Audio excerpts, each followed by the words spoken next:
Mais je te le dis, tu dis des conneries. Tu es une poule mouillée.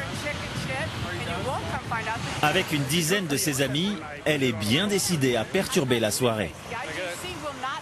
Est-ce que vous pouvez la dégager de ma vue, s'il vous plaît? Allez les gars, vous n'êtes pas supposés être là. Allez. Est-ce que je t'ai blessé? Pauvre petit garçon. Ça prouve que tu es une poule mouillée. Vous voyez, ce sont des poules mouillées. Renvoyés de l'autre côté de la rue, les manifestants reçoivent du renfort. Ancienne scientologue, elle aussi, devenue Anonymous, cette jeune femme est venue prêter main forte. Pourquoi vous êtes-vous lancé dans ce combat contre la scientologie? Parce que j'ai vu de l'intérieur ce qu'ils font. J'ai quasiment passé ma vie entière dans la scientologie et j'ai travaillé pour eux. Mais tout cela ne comptait plus quand j'ai décidé de quitter l'église. Ils m'en ont voulu. Tori Christman, elle, sait ce qu'elle doit aux Anonymous. Grâce à eux, dit-elle, elle s'est sentie moins seule dans son combat. Avant que les Anonymous n'apparaissent en 2008, il n'y avait que 5 ou 10 personnes qui osaient parler, et même dire leur nom. Quand les Anonymous sont arrivés, des gens se sont mis à parler partout dans le monde, et les médias se sont intéressés à notre combat, et ont interviewé d'anciens adeptes. On a écrit des livres, c'était fabuleux, n'est-ce pas? C'est vrai, quand ils sont arrivés, je n'avais plus peur. Le courage revenu grâce aux Anonymous, et grâce peut-être à ce masque qui permet toutes les audaces.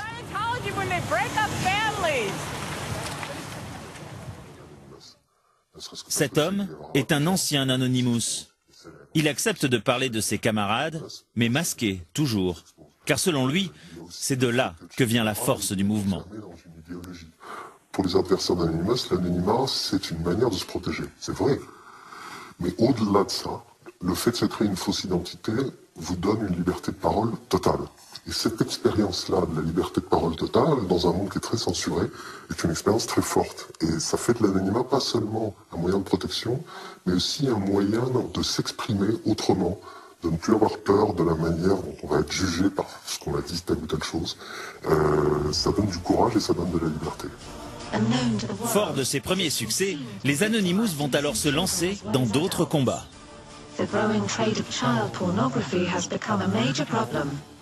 Cette fois-ci, la pédophilie est l'ennemi déclaré. Depuis quelques années, les Anonymous traquent ainsi les pervers sexuels sur Internet. Tout commence en 2007. Dans un forum de discussion, un internaute décide de se faire passer pour une adolescente. Le but, inviter les éventuels pédophiles à se dévoiler.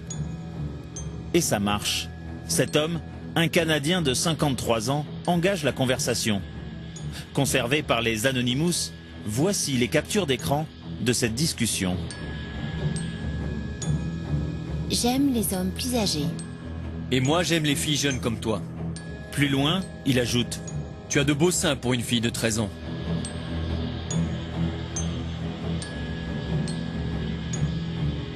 Je te montrerai bien mon sexe, mais mon fils vient de rentrer de l'école. Je dois aller à l'église. Plus tard, il n'hésitera pas à s'exhiber devant celle qu'il croit être une écolière de 13 ans. Les Anonymous vont être impitoyables. Il le dénonce à sa paroisse et à la police de Toronto. Quelques jours plus tard, il est arrêté et passera quelques années en prison. Depuis cette première victoire, il y a 5 ans, les Anonymous n'ont cessé de se battre contre ces pervers sur Internet. Mais pour rencontrer ceux qui mènent la lutte aujourd'hui contre la pédophilie, il faut aller au Brésil. Ici, il y a plus d'utilisateurs d'Internet que d'habitants en France. Mais le Brésil bat d'autres records. En quelques années, le pays est devenu une des destinations préférées des touristes sexuels. L'UNICEF estime ainsi à 250 000 le nombre d'enfants brésiliens livrés à la prostitution. La pédophilie, cible numéro 1 des Anonymous brésiliens. Et ici, comme partout ailleurs, les Anonymous sont prudents. Satyagraha est un pirate informatique. Il accepte de nous rencontrer, mais par Internet. Il veut nous raconter l'opération Darknet en novembre dernier. Bilan, une quarantaine de sites de pornographie infantile fermés. Parmi eux, Lolita City, où les pédophiles du monde entier s'échangeaient photos ou vidéos. Voici une des pages du site que nous avons préféré occulter. Les images, bien sûr, mais aussi les discussions entre pédophiles sont indiffusables. Suite à cette attaque, contre ces 40 sites, les adresses informatiques des pédophiles ont été rassemblées. Je vous envoie la carte que nous avons faite. Nous avons placé sur cette carte leur lieu de résidence. Il y en a partout dans le monde et quelques-uns au Brésil. Et on a donné toutes ces informations aux polices locales et à Interpol. Mais tout cela n'a pour la police aucune valeur juridique. La manière d'obtenir ces informations est juridiquement illégale. Donc ces preuves ne peuvent pas être acceptées par la justice. Ce n'est pas frustrant pour vous? C'est un problème, c'est sûr. Si le système était mieux fait et acceptait ce que font les Anonymous, ça serait beaucoup plus utile. Mais sans nous, ça serait bien pire. On devrait faire beaucoup plus d'opérations de cette nature pour tenter de faire disparaître ce fléau. Surtout au Brésil. On fait notre possible. Pour les Anonymous brésiliens, l'essentiel est là. Avoir mis hors d'état de nuire des dizaines de sites pédophiles. À Brasilia, d'autres traquent également les pédophiles. Ce sont les policiers fédéraux du commissaire Julio César. Ils interpellent une centaine de pervers par an. Si le commissaire salue le travail des Anonymous, il remet en cause leur méthode. Il n'est pas rare qu'ils commettent des injustices. Nous avons le cas ici d'une personne qui a été dénoncée injustement. Il y avait un site raciste et pédophile créé par quelqu'un qui se cachait sous divers pseudonymes.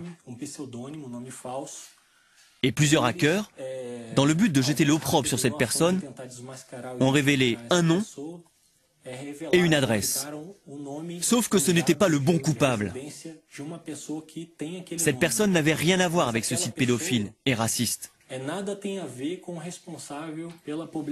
Cette personne, dont le nom avait mal été utilisé, a énormément souffert de voir ses données divulguées et du harcèlement qui a suivi cette dénonciation par les hackers.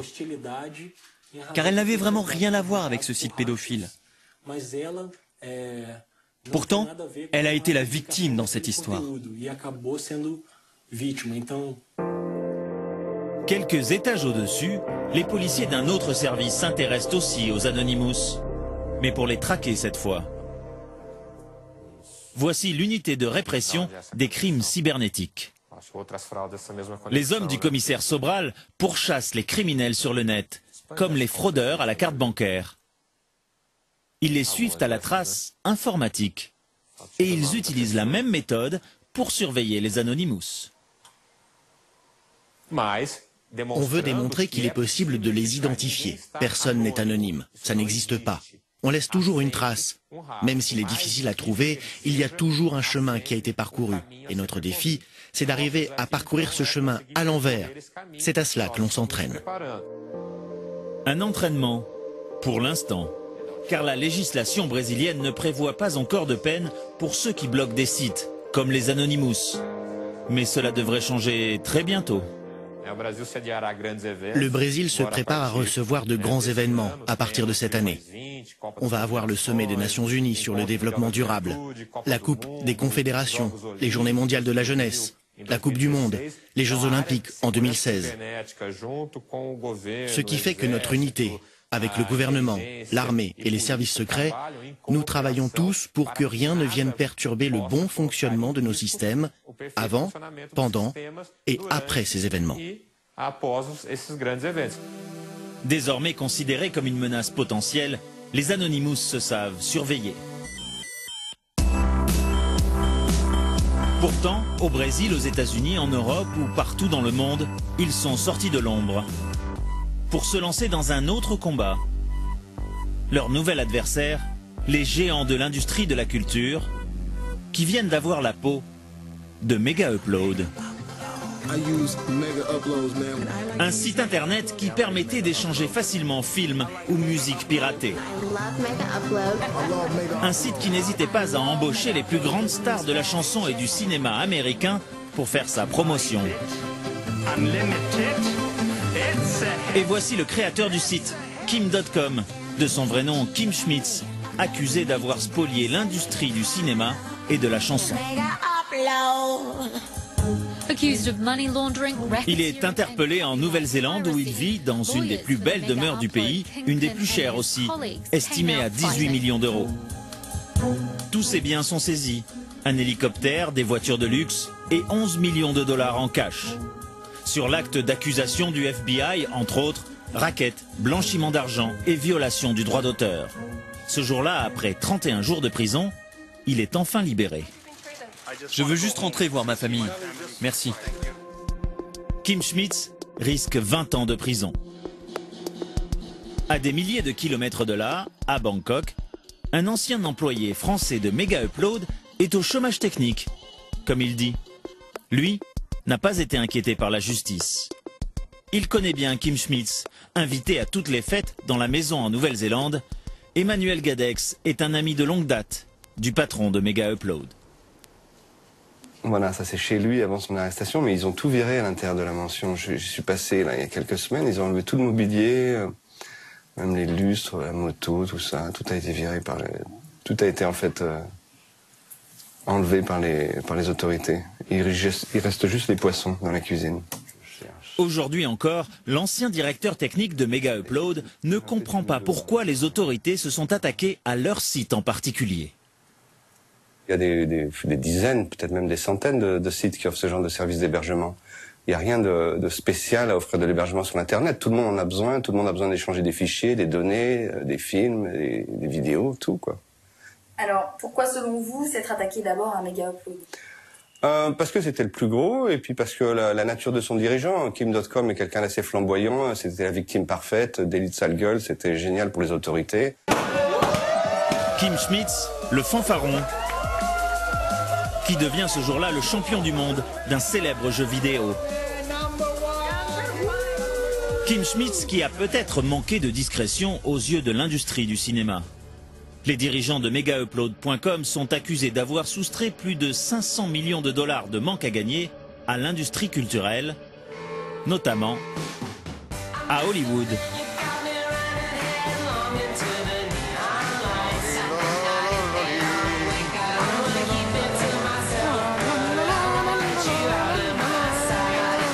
Ce jour-là, toute la presse people est présente. Une des actrices de la série Desperate Housewives et son mari sont tout sourire. Ils inaugurent sur les célèbres trottoirs de la ville du cinéma 2 étoiles à leur nom.